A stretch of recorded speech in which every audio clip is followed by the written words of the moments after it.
오늘은 재림의 7가지 징조, 7번째 말씀을 증거하겠습니다. 오늘도 칼 존슨 전도자의 견해를 많이 인용을 하겠습니다. 이번은 세대주의적인 해석을 가진 종말론을 가지고 사역을 많이 했던 분인데요. 오늘도 역시 세대주의적인 관점에서 이 재림의, 임박한 재림의 7가지 징조에 대해서 말씀을 드리겠습니다. 요한계시록을 종말론을 해석하는 것은 세대주의적인 관점만 가지고 하는 것은 아닙니다. 개혁주의적인 관점도 있습니다. 요한계시록을 해석하는 적어도 4가지 해석 방법이 있습니다. 그 중에 하나가 바로 이 문자적인 해석을 중시하는 이 세대주의적인 해석 방법입니다. 이 세대주의적인 해석 방법의 특징은 요한계시록과 이 종말론을 미래적인 관점에서 이해하고 해석한다고 하는 것입니다. 세계의 정말 탁월한 그런 설교자들, 신학자들이, 목회자들이 여기에 많이 이 견해를 가지고 또 증거하고 있습니다. 미국에는 지금 전체 미국의 목회자의 3분의 1 정도가 바로 이 세대주의적인 해석으로 그렇게 종말을 이해하고 있다고 그렇게 최근에 불과 지난주에 통계가 나온 것을 보았습니다. 또 미국 복음주의 그리스도인들의 약 40%가 앞으로 일어날, 종말에 일어날 사건들을 이런 방법으로 이해를 하고 있다고 하는 것을 또한 제가 본 적이 있습니다. 네, 그래서 수많은 사람들이 이 요한계시록을 이런 방법으로, 이런 관점으로 이해하고 있다 하는 것을 말씀드리면서 이제 시작을 하겠습니다. 오늘은 7가지 재림의 징조 가운데 5번째 세계의 열강 4대 진영의 구축에 대해서 말씀을 드리겠습니다. 재림의 7가지 징조는 무엇입니까? 첫째, 이스라엘의 팔레스타인 땅 귀환입니다. 이건 약 70여 년 전에 이루어졌습니다. 1948년 성취가 됐습니다. 두 번째는 러시아의 부상입니다. 러시아가 정치적으로, 경제적으로, 군사적으로 막강한 위치에 오른 것입니다. 이것도 현재 이미 이루어졌습니다. 세 번째는 믿음으로부터의 이탈, 교회 안에서 믿음으로부터 이탈하는 것입니다. 정통신앙으로부터, 복음적인 신앙으로부터, 바른 신앙으로부터 사람들이 멀어져가는 슬픈 현실이 예수님 오시기 전에 일어날 징조라고 하는 것입니다. 네 번째는 에큐메니컬 WCC 운동입니다. WCC 운동이 지금 세계적으로 큰 반향을 일으키고 있고 3년 전에는 한국에서도 에큐메니컬 WCC 총회가 열려서 큰 논란이 있기도 했었습니다. 오늘 5번째 세계의 열강 4대 진영 구축에 대해서 말씀을 드리겠습니다. 6번째는 여행과 지식의 증가가 그리스도의 재림에 임박한 징조라고 하는 것입니다. 7번째는 새 시대의 산통의 시작이라고 하는 것입니다. 오늘은 세계의 열강 4대 진영 캠프의 구축에 대해서 말씀을 드리겠습니다. 자, 여기에 지금 전 세계 지도가 아주 지구 자체가 여기에 있는 것을 볼 수 있습니다. 위성에서 찍힌 아주 참 신비하고 아름다운 그런 아주 푸른 에메랄드 빛의 지구가 우리 앞에 놓여 있습니다. 거기에 노르스름한 부분들은 물론 대륙 육지입니다. 거기에 지금 4가지 동그라미가 있습니다. 오른쪽부터 여러분이 보시면 빨간 또 그 동그라미가 있고 또 그 다음 북쪽에 있고 그 다음 왼 서쪽으로 가고 그 다음 남쪽으로 또 이렇게 4가지 원이 있습니다. 바로 이것이 세계의 열강 4대 캠프 진영을 여기에 말씀하고 있는 것입니다. 4대 진영은 어디입니까? 빨간 동그라미 안에 있는 것은 중국입니다.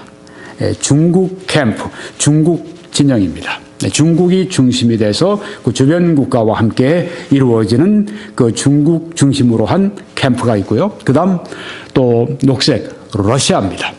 러시아를 중심으로 해서 또 주변 국가들이 하나의 캠프를 이루고 있는 하나의 그 아주 긴밀한 그런 그 관계를 가지고 있는 그런 캠프를 또 말합니다.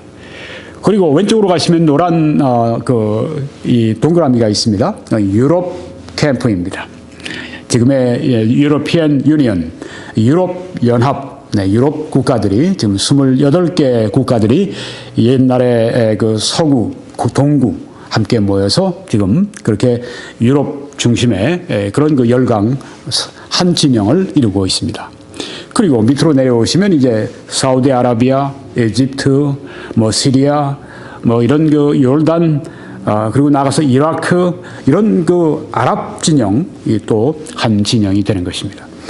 세계의 열강 4대 진영이라고 얘기할 때 그것은 중국, 러시아, 유럽, 아랍 이 네 개의 열강 진영을 말하고 있다고 하는 것입니다.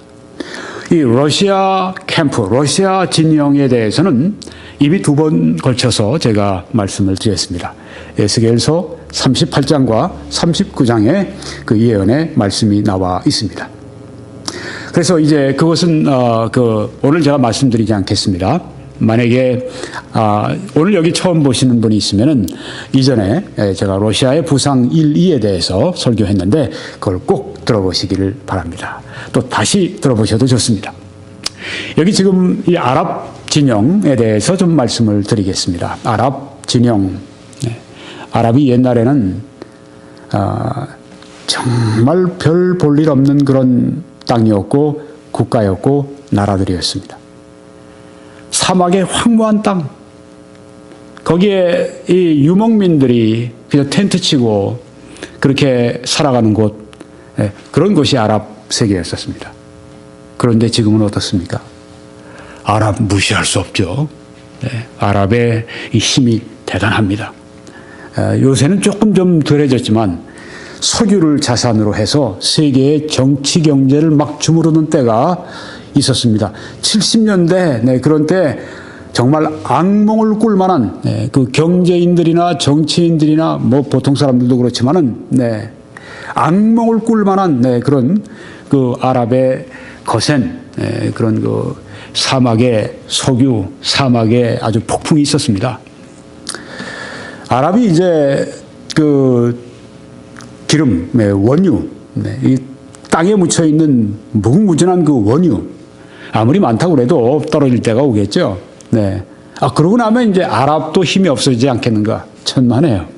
아랍이 그렇게 호락호락하지 않습니다. 아랍은 한때 서구 문화보다도 빛나는 사라센 문화를 이루었던 그런 똑똑한 사람들입니다.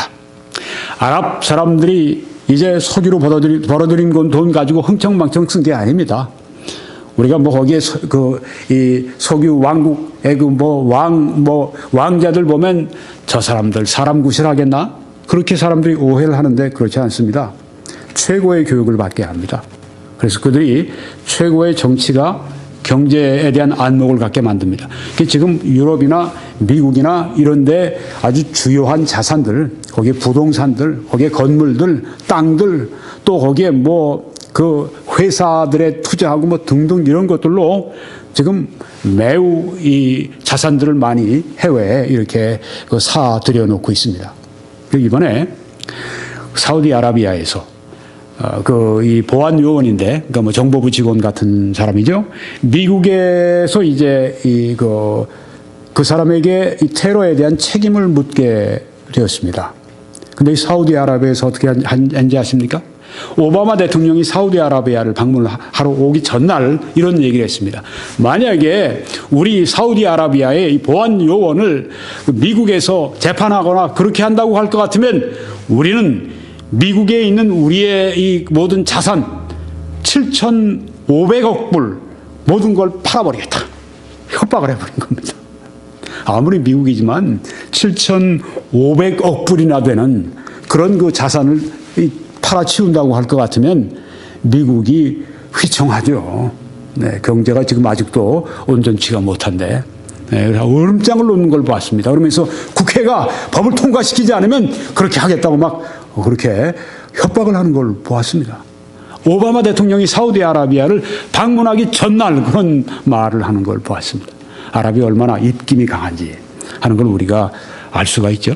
네. 아랍이 이렇게 뭐 사우디아라비아 뿐이겠습니까? 네. 그 여러 나라들이 쿠웨이트도 그렇고 뭐 석유 뭐 얼마나 이들이 돈이 많아요. 네. 오늘날 우리 한국에도 와서 지금 뭐 할랄 식품 뭐 하면서 이제 한국에도 영향을 주고 그러는데 이 아랍권, 그래서 아랍권이 이렇게 경제적으로 막강하기 때문에 그래서 이 유대인들이 이스라엘이 늘 불안하게 살아가는 것입니다. 늘 이스라엘을 그 언제든지 그 공격할 그런 태세를 갖추고 있죠. 네, 아랍권. 네. 이것이 지금 아주 확고하게 세계적으로 그렇게 그 진영을 구축하고 있다고 하는 것입니다. 아랍이 참 막강한데요. 여러분 오늘 말씀드리면서 좀 필요하기 때문에 제가 이 세계 각국의 군사력에 대해서 말씀을 드립니다. 2015년 통계니까 2016년 지금 현재 우리의 세계의 현황입니다. 세계에서 가장 군사력이 강한 나라는 물론 단연 미국입니다. 그 다음 두 번째는 러시아입니다. 세 번째는 중국입니다. 네 번째는 어딜까요? 인도입니다. 다섯 번째는 어딜까요? 프랑스입니다. 여섯 번째는 어디입니까? 여기 나와 있지 않습니다. 제가 외워서 말씀드리는 겁니다. 여섯 번째는 영국입니다. 일곱 번째가 일본이에요. 일본이 군사력이 이렇게 강합니다. 그 다음에 이제 터키입니다. 아홉 번째가 독일이고, 열 번째가 이태리고, 11번째가 대한민국입니다. 네, 세계 각국의 군사력 비교해봐도 한국도 빠지지 않습니다. 네, 우리가 경제 그 10위 안에 들어가는데 우리 국방도 11위에 마크되어 있습니다. 12위는 어디 있는가? 이집트입니다. 13위 파키스탄입니다. 16위 이스라엘입니다. 21위가 이란입니다. 24위가 사우디아라비아입니다. 아마 캐나다에 사는 사람들은 캐나다는 어디쯤 됩니까? 캐나다는 이란 다음 22번째입니다.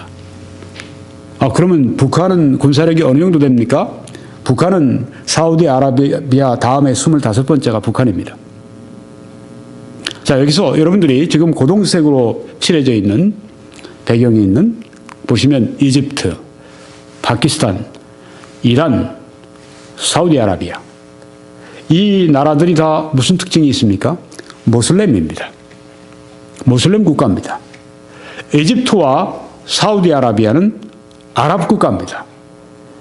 파키스탄, 이란은 아랍 국가는 아니지만 같은 모슬렘이기 때문에 아랍 국가가 이스라엘을 공격하면 함께 얼마든지 공격할 수 있는 나라들입니다.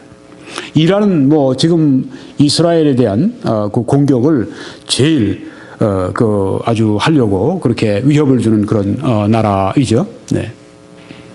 자, 이게 미국, 러시아, 중국. 네.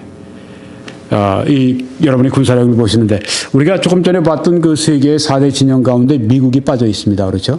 네. 그러니까 마지막 시대에 미국이 국력이 쇠퇴할 것이다. 그렇게 보는 사람들이 많이 있습니다. 지금도 쇠퇴하고 있고요. 네. 자, 그러면 이 중국 진영에 대해서 잠깐 말씀을 드려야 되겠습니다. 아랍 진영을 말씀드렸고요. 중국 진영. 성경에는 요한계시록 16장 12절에 이런 말씀이 나옵니다. 또 여섯째 천사가 그 대접을 큰 강 유브라데에 쏟음에 강물이 말라서 동방에서 오는 왕들의 길이 예비되었더라. 여기 동방에서 오는 왕들이 누구인가 하는 것에 대해서 여러 의견이 있습니다만은 제일 그 주된 견해는 중국, 차이나라고 하는 것입니다. 동방에서 오는 왕들, 중국과 그와 함께 오는 연합해서 오는 그 왕들, 그 군대들을 여기에 말하고 있는데 유프라테스 강을 건너서 오게 되는데 어디로 갑니까? 이스라엘을 지금 침공을 하기 위해서 오는 것입니다. 마지막 세계의 대전을 치르기 위해서 지금 여기에 동방에서 오는 왕들이 있다고 말을 합니다. 또 마병대의 수는 2만 만이니 내가 그들의 수를 들었노라. 자, 오는 군대가 얼마나 되느냐? 2만만이나 되는 군대가 온다. 2만만이면 어떻게 됩니까? 2억입니다. 2억의 군대가 지금 유브라데강을 건너서 지금 이스라엘로 침공을 위해서 구름대같이 지금 몰려오는 것을, 벌떼같이 지금 2억의 군대가 오는 것을 지금 여기 성경에 말씀을 하고 있습니다. 동방에서 오는 왕. 여러분이 지금 보시는 이 전투기는 중국이 직접 제작한 그런 전투기입니다. 중국이 군사력에 있어서 세계 3위에 이른다고 하는 걸 아시죠? 네. 중국이 우리는 군대를 2만만, 2억을 보유했다고 그렇게 선언을 했는데, 그때가 타임지에서 소개한 때가 1965년 5월 달입니다. 그러니까 지금부터 뭐 35년에 10년도 하면 51년 전에 벌써 중국이 군대가 2만만, 2억이 있다 이렇게 얘기했습니다. 조금 전에 이 말씀이 무엇입니까? 동방에서 왕들이 오는데 유브라데스 강을 이제 건너서 오는데 그 마병대 수, 군사의 숫자가 2만만이라 했습니다. 2억이라고 했습니다. 이 2억의 군대를 중국 혼자 가지고 있다고 하는 것입니다. 그래서 많은 사람들은 여기에 이 2만만은 바로 중국 군대를 말하고 있다. 그래서 이 중국 진영의 군대가 마지막에 아마겟돈 전쟁에 모여들 때 바로 중국에서 온다. 그렇게 생각을 합니다. 그래서 세 영이 히브리어로 아마겟돈이라 하는 곳으로 왕들을 모으더라고 했습니다. 아마겟돈이 무엇입니까? 인류 최후의 전투가 벌어지는 곳이 바로 이 이스라엘의 그 무기토골짜기, 바로 거기가 이 아마겟돈 전투인데, 여기를 위해서 지금 동방의 왕들이 2억의 군대를 이끌고 온다고 하는 것입니다. 2억의 군대라니요. 대단하지 않습니까? 진짜 2억의 군대가 와서 한쪽 군대들만 2억인데 다른 쪽은 또 얼마나 많겠습니까? 마지막 인류 최후의 결전을 성경은 아마겟돈 전투라 그렇게 말씀을 합니다. 자, 그래서 지금 중국권, 러시아권, 아랍권을 말씀드렸습니다. 오늘 핵심은 이것입니다. 유럽권입니다. 유럽 진영입니다. 유럽 진영. 여러분 거기에 지금 그 EU, 유럽 연합의 이 국기가 보이는 것을 여러분이 아십니다. 유럽은 전에 로마가 다스리던 지역입니다. 로마가 그 제국을 이루었던 곳입니다. 그래서 이 예언을 연구하는 학자들은 이 유럽의 지금 새로운 부흥이 로마 제국의 부활이다 그렇게 말을 합니다. 예전에 로마가 다스리던 그 지역, 그 제국에 있는 그 나라들이기 때문에 로마 제국의 부활이라고 그렇게 해석을 합니다.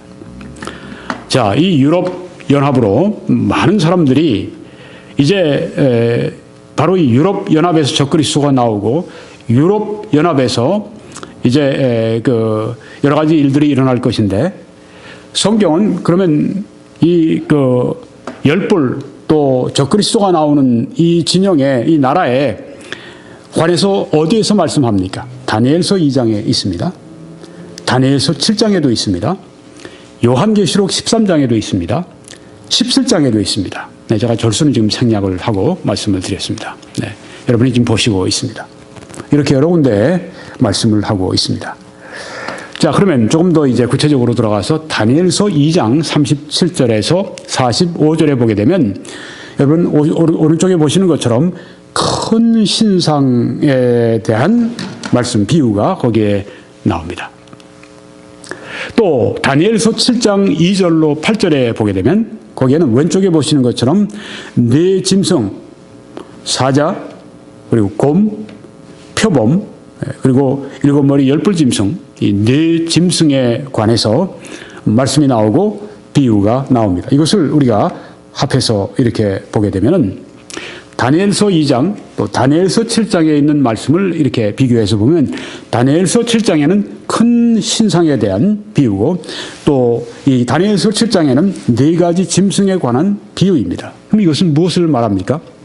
이 큰 신상의 머리는 금으로 되어 있다고 그렇게 성경에 말씀합니다. 그것은 바벨론 제국을 예언한 말씀입니다. 또한 다니엘서 7장의 사자, 바로 그 동물은 이 바벨론을 상징하는 것입니다. 예전에 바벨론의 상징이 사자였다고 합니다. 매우 흥미로운 사실이죠. 네. 그 다음에 큰 신상의 가슴과 양팔은 은으로 되어 있다고 성경에 말씀을 했는데 그것은 페르시아 제국을 예언한 그런 말씀입니다. 그리고 다니엘서 7장에 가면 곰이 나오는데 이 곰이 바로 메데바사 혹은 페르시아 제국을 상징하는 것입니다. 다니엘서 2장에 있는 큰 신상의 배와 그리고 이 넓적다리는 노수로 되어 있다고 했습니다. 그것은 뭘 말합니까? 그리스 제국을 성경에서 예언한 것입니다. 또 다니엘서 7장에 있는 그 표범은 얼마나 빠릅니까? 바로 그리스 제국을 상징합니다. 이 알렉산더 대제가 불과 10년 만에 그 대제국을 이루었는데 그 넓은 영토를 얻었는데 표범이 빠른 것처럼 그렇게 알렉산더 대제가 그렇게 빨리 그 그리스 제국을 정복하고 얻었던 것을 우리가 역사를 통해 알 수가 있는데 표범이 바로 그리스도를 상징합니다. 그리고 큰 신상 다니엘서 2장의 큰 신상의 이 종아리와 무릎 밑에 그 종아리와 이 발은 쇠고 또 발은 쇠와 진흙이 함께 섞여 있다고 이렇게 말씀하고 있습니다. 이것은 로마 제국을 상징하는 것입니다. 그리고 오른쪽에 다니엘서 7장에 나오는 동물을 보게 되면 7머리 10뿔짐승이 거기 나오게 됩니다.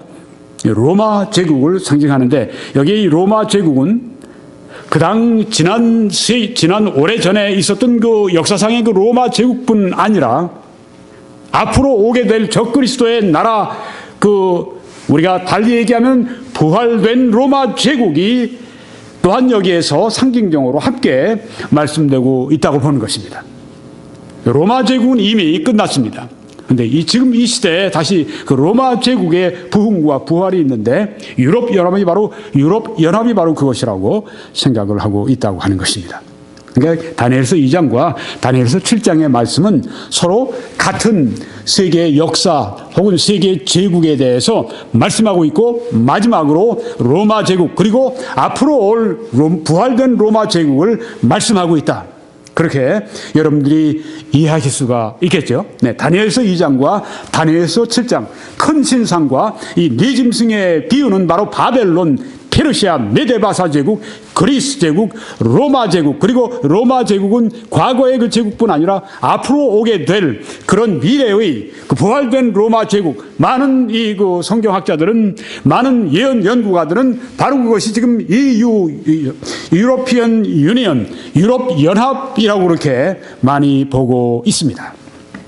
자, 그러면 다니엘서 2장 40절 말씀으로 들어가서 말씀을 보면서 다시 또 보겠습니다. 넷째 나라는 로마입니다. 첫째 나라는 바벨론입니다. 둘째 나라는 메데바사입니다. 셋째 나라는 그리스입니다. 넷째 나라는 로마 제국입니다.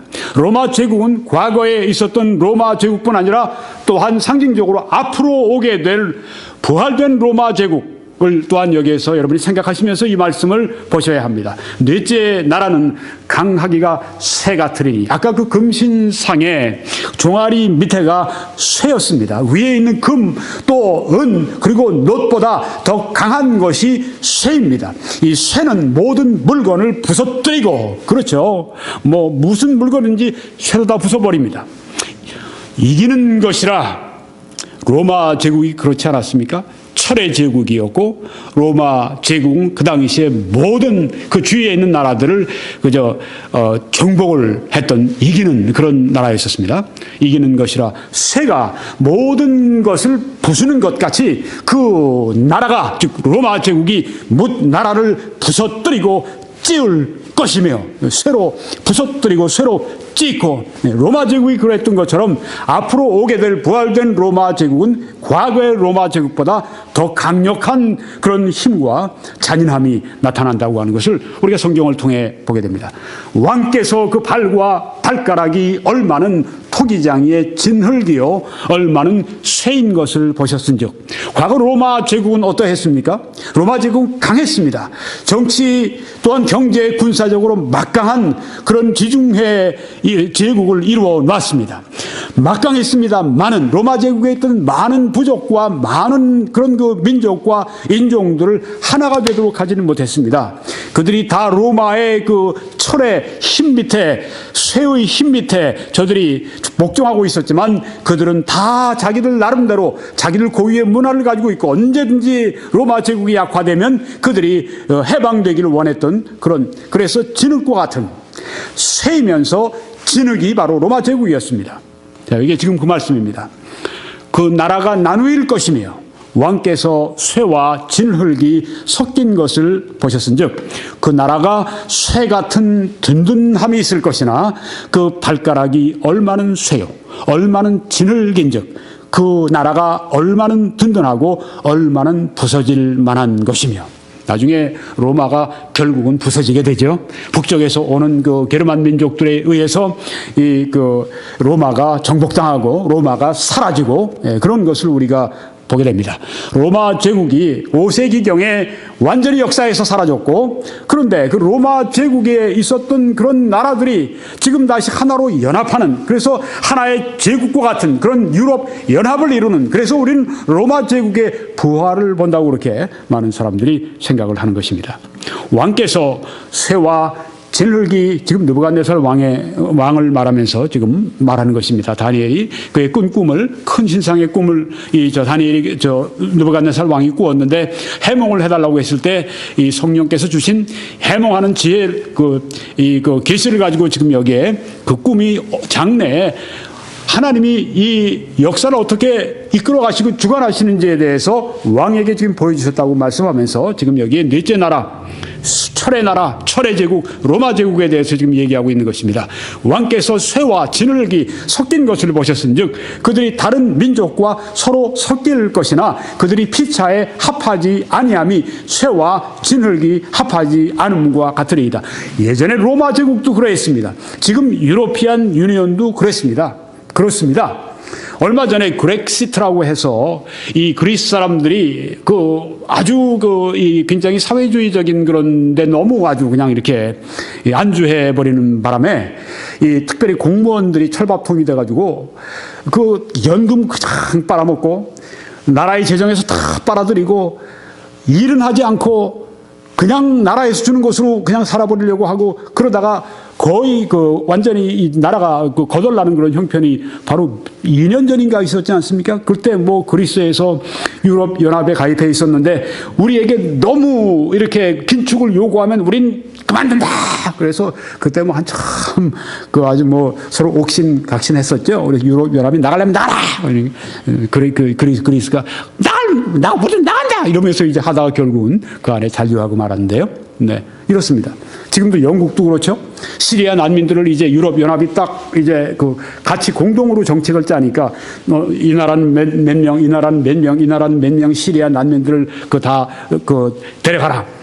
영국에서 우린 그럴 수 없다. 그러니까 영국의 사람들이 그러면 우리 또 나가자. 네, 유럽 연합에서 우린 나가자. 지금 다시 선거한다 한다 지금 한참 그러고 있지 않습니까? 네, 피차에 합하지 아니함이 쇠와 진흙이 합하지 아니함과 같음과 같으리이다. 과거의 로마 제국도 그러했고 오늘날 이 유럽 연합도 그러한 것을 여기 성경에서 보여주고 있습니다. 이 여러 왕들의 시대에 하늘의 하나님이 한 나라를 세우시리니 이것은 영원히 망하지도 아니할 것이요 하나님이 세우시는 그 나라 이 흥망성쇠를 하는 이런 나라 로마 제국 같은 나라 그 엄청난 제국도 무너지지 않았습니까? 그리스 제국도 무너지지 않았습니까? 페르시아 제국도 무너지지 않았습니까? 바벨론 제국도 무너지지 않았습니까? 아수르도 무너졌고 에집트도 무너졌습니다. 근데 이 하나님이 세우신 한 나라는 영원히 멸망하지 않을 나라를 세우시겠다고 했고 그 국권이 다른 백성에게로 돌아가지도 아니할 것이요 도리어 이 모든 나라를 쳐서 멸망시키고 영원히 설 것이라 영원한 왕국을 우리 하나님께서 세우실 것을 약속하셨습니다. 예수 그리스도의 왕국 하나님의 왕국을 세우실 것을 여기에 말씀하고 있습니다. 손대지 아니한 돌이 산에서 나와서 쇠와 놋과 진흙과 은과 금, 은, 놋, 또 쇠, 진흙 그 큰 신상의 그 구성 요소들 여러분이 아시죠? 그 나라들입니다. 그 제국들입니다. 부서뜨린 것을 손대지 아니한 돌이, 손으로 뜨지 아니한 돌이, 다듬지 아니한 돌이 나와서, 산에서 나와서 쳐서, 그 나라들을 쳐서 부서뜨린 것을, 왕께서 보신 것은 크신 하나님이 장래의 일을 왕께 알게 하신 것이라. 이미 이런 세계적인 대제국들이 일어나고 망할 것에 대해서, 어떤 제국이 일어났다가, 예를 들면 바벨론 제국이 일어났다가 이제 메데바사 제국이 이것을 정복하고 제국을 세운 다음에, 그 다음 그리스 제국이 일어나서 또 페르시아 제국을 정복하고, 그 다음에 또 다시 로마 제국이 일어나서 이 그리스 제국을 정복하고, 이런 것들, 이런 큰 신상의 비유, 또 네 짐승의 비유를 통해서 우리가 무엇을 알 수 있는가? 이 성경은 미래의 세계 역사를 예언하고 하나님께서 그대로 주장하신다고 하는 것을 우리에게 알게 해주는 것입니다. 네. 자, 그러면 여기 이제 우리가 그 다니엘서 2장과 다니엘서 7장의 말씀을 공부하고 있는데요. 7장으로 돌아가 보겠습니다. 다니엘서 7장 7절에 지금 넷째 나라에 대한 말씀을 마쳤고, 이제는 넷째 짐승입니다. 내가 밤 환상 가운데 그 다음에 본 넷째 짐승은 무섭고 놀라우며 또 매우 강하며 또 새로 된 큰 이가 있어서 먹고 부스러뜨리고, 넷째 짐승이 얼마나 무서운지 이빨이 쇠입니다. 쇠로 먹고 쇠로 부서뜨리고 아주 무서운 짐승입니다. 무섭고 놀랍고 매우 강하고 쇠로 된 큰 이가 있다고 이렇게 말합니다. 그 나머지를 발로 밟았으며, 이 짐승은 전의 모든 짐승과 다르고 또 10뿔이 있더라. 앞에 있던 그 짐승, 사자, 곰, 표범 세 가지를 합한 것과 같은 그 모든 것을 다 짓밟는 그런 짐승, 무서운 흉폭한 그런 짐승, 또 10뿔이 있더라. 10뿔이 있는 짐승입니다. 이 짐승은 그냥 짐승을 말하는 것이 아닙니다. 이 짐승은 바로 적그리스도의 왕국을 말하는 것입니다. 네, 많은 사람들은 이 적그리스도의 왕국이 바로 유럽 연합이 그렇게 될 것을 그렇게 생각을 하고 있습니다. EU, 유로피안 유니언, 유럽 연합, 그 유럽 연합의 긴데요. 여러분 지금 보시면은 이 유럽에 있는 대부분의 나라들이 그 서구뿐이 아닙니다. 동구라파, 옛날에 소련에게 속했던 그런 그 여러 나라들이 여기에 있는 걸 볼 수 있습니다. 슬로바키아, 체코슬로바키아, 뭐 라트비아, 리투아니아, 뭐 이런 그 나라들이 여기 28개국이 EU 회원국이 지금 되어 있습니다. 그런데 10뿔인데 왜 28뿔입니까? 왜 10뿔이 아니고 왜 28개 국가입니까? 네, 그 10뿔이 어떤 이 가운데서 대표적인 10개 국가를 말하는 것이 아닌가. 네, 그렇게 생각하는 분들도 있습니다. 네, 저도 그런 생각이 듭니다. 막강한 그런 세력을 지금 이 EU가 가지고 있는 걸 보실 수 있죠. 네. EU는 정치, 경제의 연합체입니다. 군사는 없습니까? 군사는 나토가 있으니까요. 네. 그 EU는 정치와 경제의 연합체입니다. EU는 의사결정을 할 때 초국가적으로 결정을 합니다. 국가적인 결정을 하는 것이 아니라 함께 모여서 함께 초국가적으로 결정을 하고 또 정부 간에 결정을 합니다. 독일 정부와 영국 정부, 프랑스 정부 이런 정부 간에 함께 모여서 그 유럽 연합에 관한 결정을 내립니다. 마치 미국이 여러 50개 주가 있는데 그 50개 주가 한 나라를 이룬 것처럼 합중국이 되어 있는 것처럼 지금 EU의 최종의 목표가 바로 그것이라고 합니다. 미국처럼 완전히 합중국을 이루는 한 나라가 되는 그것을 지금 목표로 많이 진행해 왔습니다. 여러분이 지금 보시는 것은 EU의 국회의사당에 모여있는 이 모습입니다. 여기서 이제 입법도 하고, 그러니까 이게 뭐 한 나라나 마찬가지죠, 뭐. 법원도 있습니다. EU가 법원도 있고요, 한 나라처럼. 또 한 나라가 보통 중앙은행이 있거든요. 어느 나라나 다 중앙은행이 있습니다. 여기도 EU에도 중앙은행이 있습니다. 지금 여러분이 왼쪽에 보시는 저 높은 유리창으로 되어 있는 저 멋있는 건물이 이 프랑크푸르트에 있는 독일의 프랑크푸르트에 있는 EU의 중앙은행입니다. 이 이유는 단일 시장을 가지고 있습니다. 단일 시장이에요. 네, 여러 시장이 아니라 단일 시장입니다. 그러니까 뭐 관세도 없고 뭐 또 무비자입니다. EU에 속한 이 28개국의 나라의 사람들은 비자 없이 그냥 국경을 통과할 수 있습니다. 네, 그러니까 뭐 한 나라나 마찬가지입니다. 그런 면에서. 또 단일 화폐까지 있습니다. 여러분이 지금 보시는 이 유로화가 여기 있습니다. 보통 우리 그 일반 나라들의 지폐에 보게 되면 거기에 유명한 뭐 임금이나 혹은 뭐 정치가나 혹은 뭐 어떤 여성 인권 운동가나 뭐 이런 사람들 사진이 다 있는데 여기에 보시면 그런 게 하나도 없죠. 네. 누구를 올려놓겠습니까? 뭐 독일 사람을 올려놓겠습니까? 뭐 영국 사람을 올려놓겠습니까? 그러니까 모두 그 건물, 뭐 대문, 뭐 채색 유리 뭐 이런 것들만 지금 여기에 이렇게 화폐에다 올려놓은 걸 볼 수 있어요. 단일 화폐 유로를 지금 이들이 쓰고 있습니다. 화폐까지 저들이 통일해서 쓰고 있는 것을 볼 수가 있습니다. 자, 이 넷째 짐승에 관해서 조금 더 우리가 말씀을 보겠습니다.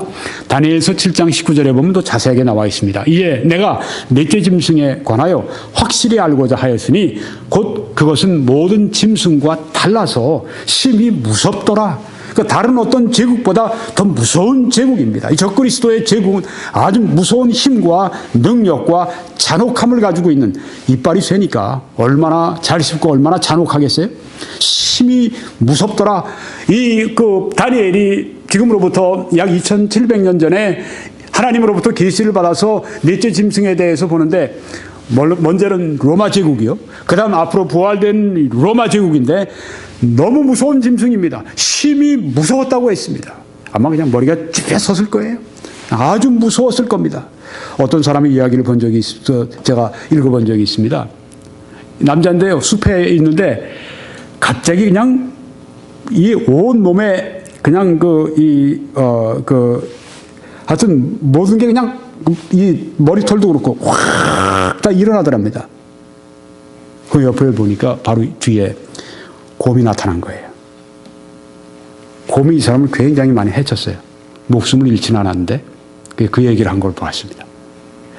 그때 바로 자기도 모르게 곰이 옆에서 자기를 자기 공격하려고 하니까 본능적으로 그냥 확 그냥 무서움이 막 그냥 아주 치솟았던 거죠. 네.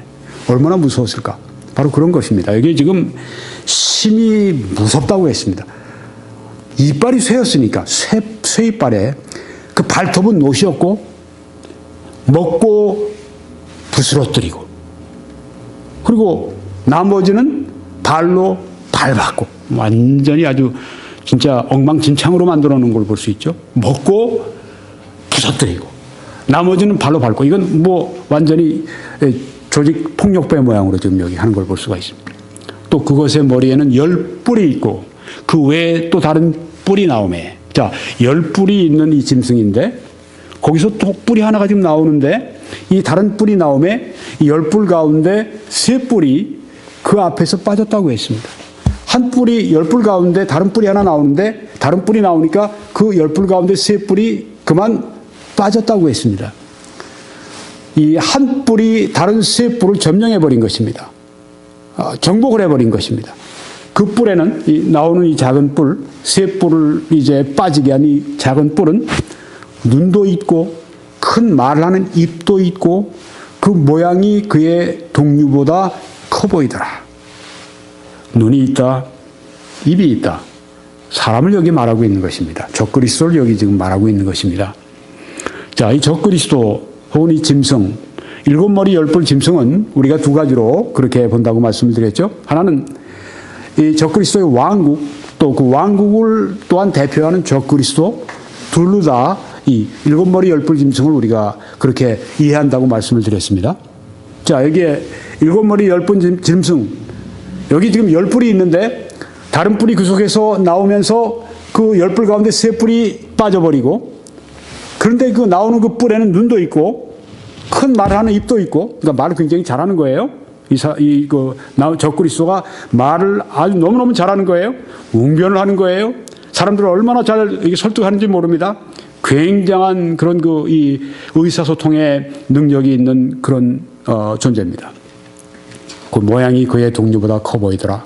내가 본 적 이 뿔이 성도들과 더불어 싸워 그들에게 이겼더니, 여기 성도들은 우리가 교회 성도들이 아니라 이 성경학자들은 이스라엘로 그렇게 이해를 합니다. 이 뿔이 성도들 이스라엘과 더불어 싸워 그들에게 이겼더니 즉 이 적그리스도가 결국은 이스라엘과 싸움을 할 것입니다. 이스라엘을 박해할 것입니다. 처음에는 이스라엘을 보호한 그런 조약을 그 이스라엘과 맺었다가 깨뜨려 버린 다음에는 이스라엘을 무자비하게 박해하는 그런 자가 됩니다. 이 뿔이 성도들과 더불어 싸워 그들에게 이겼더니 이스라엘을 이겨버립니다.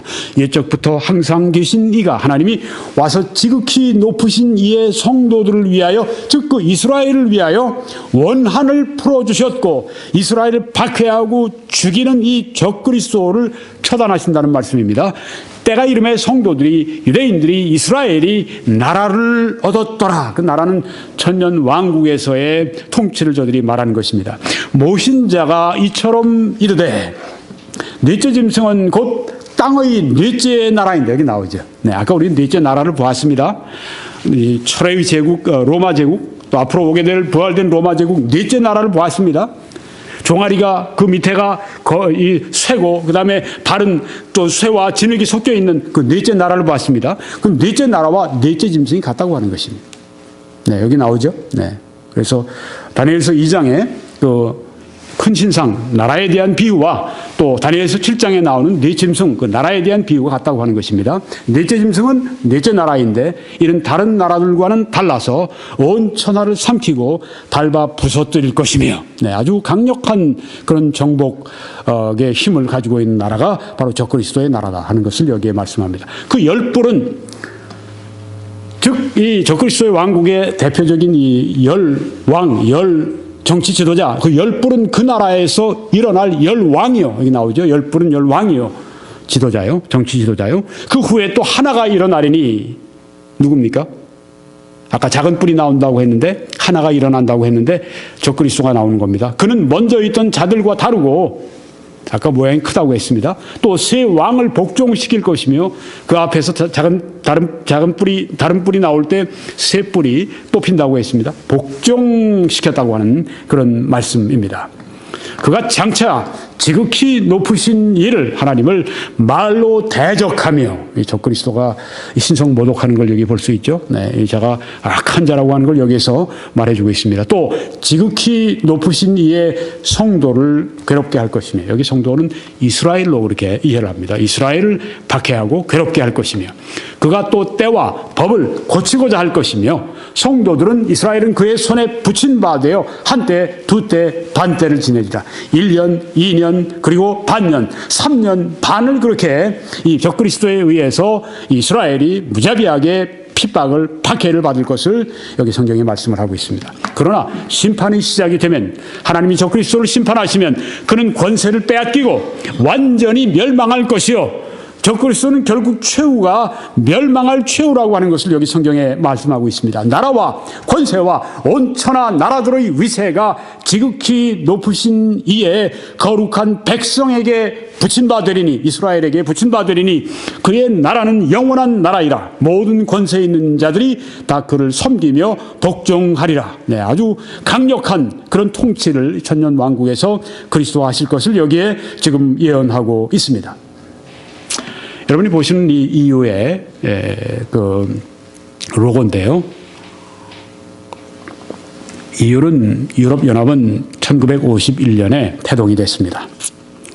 1993년에 오늘날의 EU, 유로피안 유니언, 유럽연합이라고 하는 이름을 가지게 됐습니다. 아까 보셨던 프랑크푸르트에 있는 그 센트럴뱅크 중앙은행의 아주 이 근사한 모습입니다. EU는 세계 인구의 7.3%의 인구를 보유하고 있습니다. 많죠? 네. 그런데 GDP, 이 국민 총생산에 있어서는 세계의 24%에 해당이 됩니다. 굉장하지 않습니까? 네. 이 선진국이라고 하는 것을 여기서 단적으로 보여주는 것이죠. 인구는 적은데 거기에 거의 프로테지로 하면 3배나 더 되는 그런 그 GDP를 전 세계의 그 4분의 1을 이 EU에서 유럽연합에서 이제 이 물건들을 만들어낸다고 하는 것입니다. 지금 EU의 지도자들이 한자리에 모여 사진을 찍는 걸 여러분이 보시는데요. EU는 대표자를 파송을 합니다. 유엔의 대표자를 EU가 파송하고요. WTO에도 파송하고요. 세계무역기구일 겁니다. G8 서미트, G20, G20 서미트, 여기에 대표를 파송합니다. G20에는 우리 한국도 포함이 되어 있죠. 근데 EU가 대표를 파송을 한다고 하는 것입니다. EU의 아주 궁극적인 목표 가운데 하나는 그 EU의 이 속해 있는 그런 모든 국가의 사람들, 또 상품, 서비스, 자본 이런 것들을 그 안에서 자유롭게 이동하는 것이 EU의 목표라고 하는 것입니다. 공동 정책을 수립하는데 같이 법을 제정합니다. 또 무역에 대해서 공동 정책을, 농업과 어업과 지역 개발에 대해서 같이 공동 정책을 그렇게 추진합니다. 그러니까 EU는 이제 거의 한 나라로 지금 나가는 걸 볼 수가 있죠. 2012년에는 EU가 노벨상을 수상을 했습니다. 왜요? 유럽의 평화와 화해와 민주주의와 인권 신장에 기여했다고 그렇게 평가를 받았기 때문입니다. 또 EU는 지금 포텐셜 슈퍼파워, 잠재적인 초강국으로 그렇게 지금 알려져 있습니다. 여러분이 지금 보시는 저 EU 국기가 있는데요. 그걸 붙여놓은 여러 이 큰 상자들을 볼 수 있습니다. 비행기로 지금 이제 들어가는 것을 지금 볼 수가 있는데, 이것은 지진을 만났거나 태풍의 피해를 입었거나 이런 세계의 각지로 보내는 인도주의 물품들입니다. 지금 이렇게 EU가 세계적으로 인도주의적인 이런 도움을 주는 것이 세계에서 1위라고 합니다. 미국도 아니고 다른 나라도 아니고 EU가 세계에서 이렇게 어려움이 있는데 제일 많이 돕는 이곳이 EU, 유럽연합이라고 합니다. 연합은 지금 잠재적인 초강국입니다. 앞으로 적그리스도의 왕국이 됐을 때 그들은 그만한 잠재력과 능력을 가지고 있다고 하는 것입니다. 또 EU는 그동안에 정책을 바꿔서 대통령제를 지금 하게 됐습니다. EU의 대통령이 있습니다. 네. 그래서 EU에서 어떤 일이 일어나는가? 강력한 통치자가 나타나게 됩니다. 다니엘서 7장 8절을 보니까 내가 그 뿔을 유심히 보는 중에 다른 작은 뿔이 그 사이에서 나더니 첫 번째 뿔 중에 셋이 그 앞에서 뿌리까지 뽑혔으며 작은 뿔이 나오게 됩니다. 아주 강력한 통치자가 나오는데 앞에 있던 세 왕이 그냥 뽑힙니다.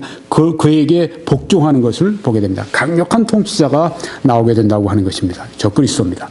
이 작은 뿔에는 사람의 눈 같은 눈들이 있고 또 입이 있어 큰 말을 하였더라. 사람이라고 하는 것을 보여주는 것이죠.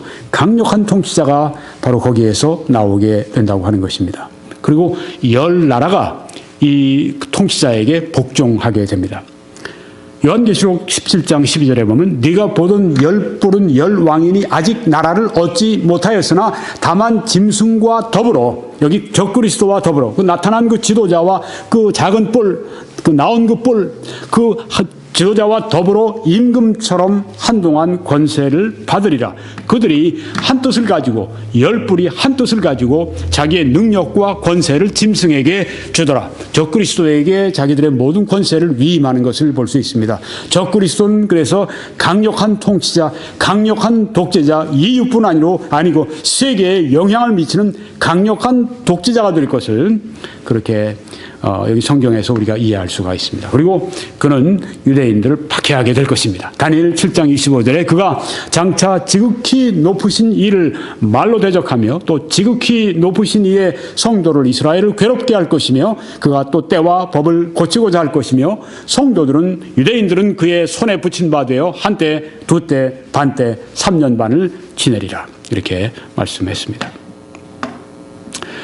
벨기에의 한 수상이 이런 발언을 했습니다. 벨기에는 물론 유럽연합의 한 회원국입니다.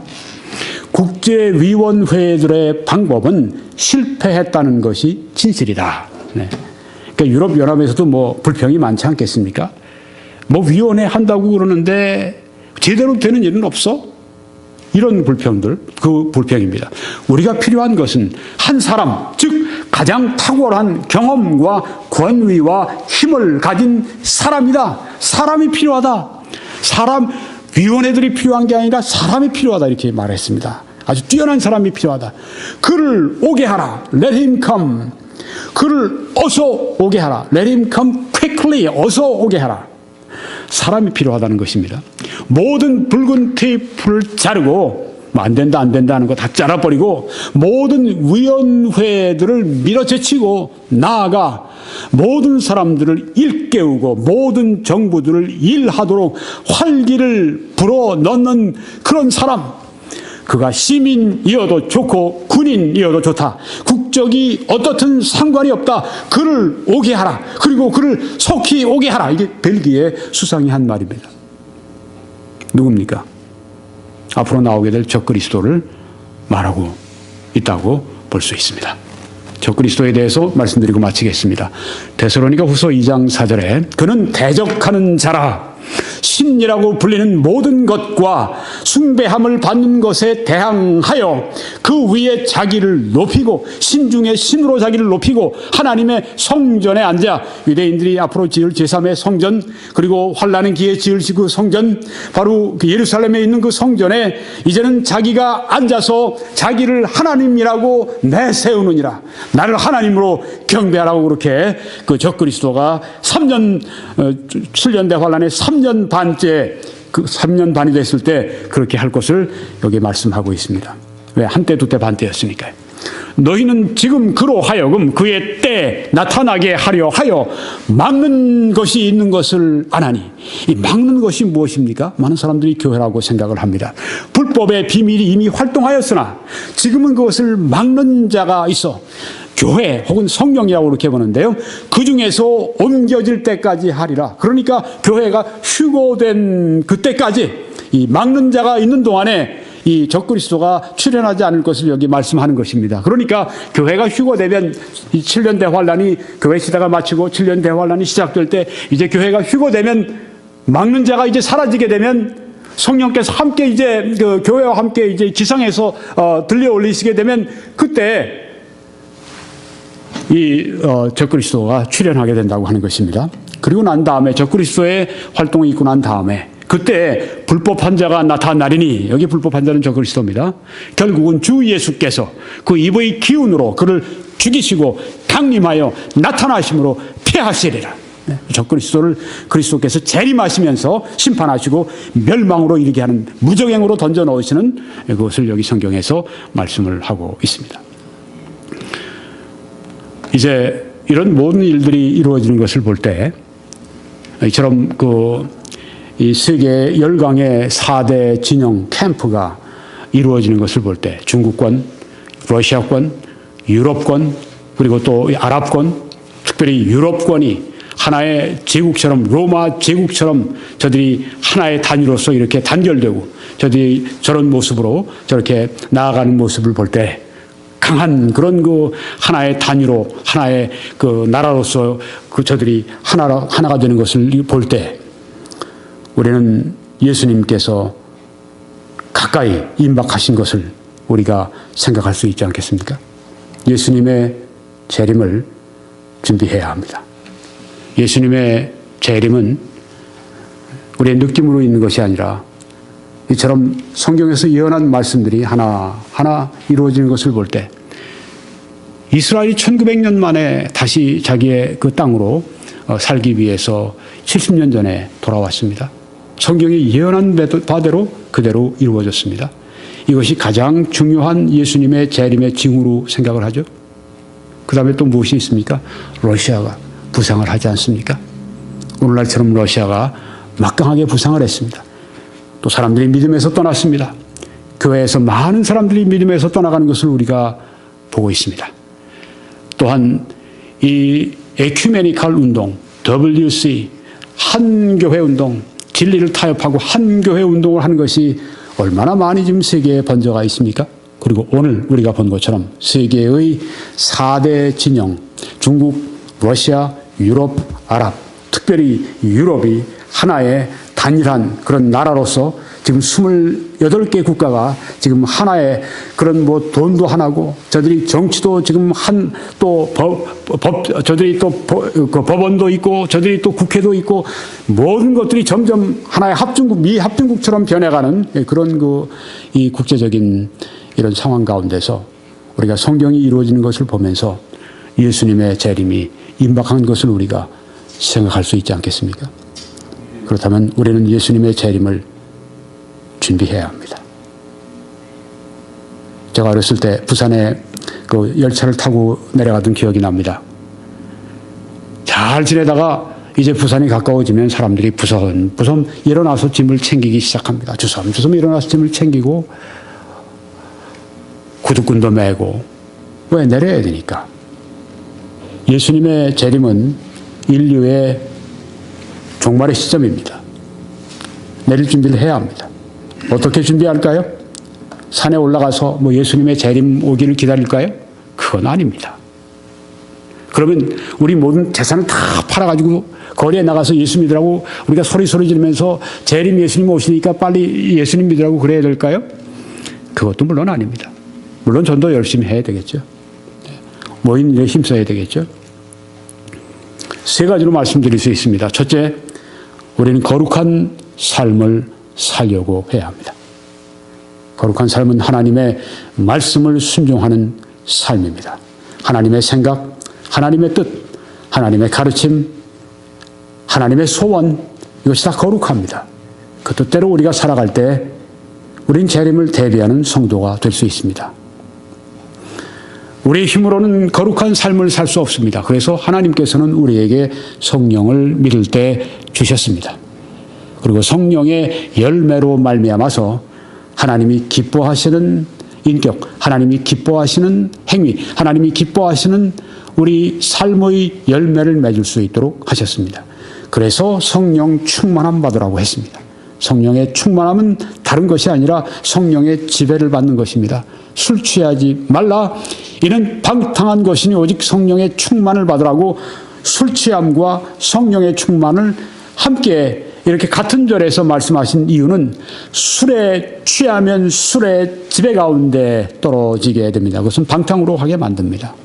그렇지만 성령으로 성령으로 지배를 받게 되면 그 성령의 지배를 받는 삶은 바로 성령의 열매를 맺는, 사람이 세상에서 살아갈 수 있는 가장 아름다운 방법, 가장 고상한 방법, 가장 거룩한 그런 삶, 가장 위대한 삶이 성령의 충만한 삶이 되는 것입니다. 그래서 우리는 성령의 충만함 받기를 사모하고 성령의 충만함을 우리가 구해야 하고, 또한 성령의 충만함을 위해 성령의 지배 밑에 기꺼이 우리 자신을 매 순간 매 결정마다 순종해야 합니다. 그래서 성령의 충만함을 받아 살아가는 것은, 그것은 우리에게 주어진 생득권이고 그것은 우리에게 주어진 명령입니다. 성령 충만한 삶을 매일매일 살아가는 것이 하나님이 기뻐하시는 삶이고 정상적인 그리스도인의 삶인 것입니다. 또한 하늘에 보물을 쌓아둬야 합니다. 특별히 여러분들의 시간, 재능, 그리고 여러분의 재정을 하나님의 영광을 위해서, 하나님의 일을 위해서, 잃어버린 영혼들의 구원을 위해서, 또한 다른 사람들이 성화될 수 있도록 하기 위해서, 그들의 부흥을 위해서, 교회의 성장과 부흥을 위해서 여러분의 그 재능, 여러분의 시간, 여러분의 재정을 아낌없이 후하게 드리고 사용하고 쓸 수 있어야 합니다. 하늘에 보물을 쌓아둬야 합니다. 아유, 저 선교사님 참 불쌍해. 아유, 사모님도 참 불쌍해. 병원 시설도 없고 애들 학교도 없는데 참 불쌍해. 여러분, 그렇게 보실 게 아니에요. 그분들은 하늘나라에서 어마어마하게 상급이 기다리고 있습니다. 희생해야 합니다. 일터에서 땀을 흘려야 됩니다. 일터에서 주의 일하다가 고통도 받아봐야 합니다. 쓰라림도 경험해 봐야 됩니다. 배신도 당해보고 여러 가지 어려움을 겪으면서 자기가 그 일터에서 땀을 흘리면서 계속 그 현장에 있어야 됩니다. 에이, 나 이렇게 고생하는데 내가 이거 안 하면 안 돼? 난 다른 거 이렇게 돼서는 상을 잃어버리게 됩니다. 거기에 있어야 합니다. 견고하며 흔들리지 말며 계속해서 주의 사역에 힘을 써야 합니다. 여러분은 주님의 사역에 힘을 쓰고 있습니까? 여러분 주님의 사역에 드리고 있습니까? 여러분의 시간과 여러분의 재능과 여러분의 재정과 여러분의 몸과 마음을 하나님의 영광을 위해 하나님의 일을 위해 드리고 있습니까? 드리셔야 합니다. 하늘의 보물을 쌓아두셔야 합니다. 여러분이 이 땅에서 주를 위해서 한 모든 일들이 하늘나라에서 영원으로 영적인 가치로 여러분들에게 복을 쌓을 곳이 없도록 하나님께서 부어주시지 않겠습니까?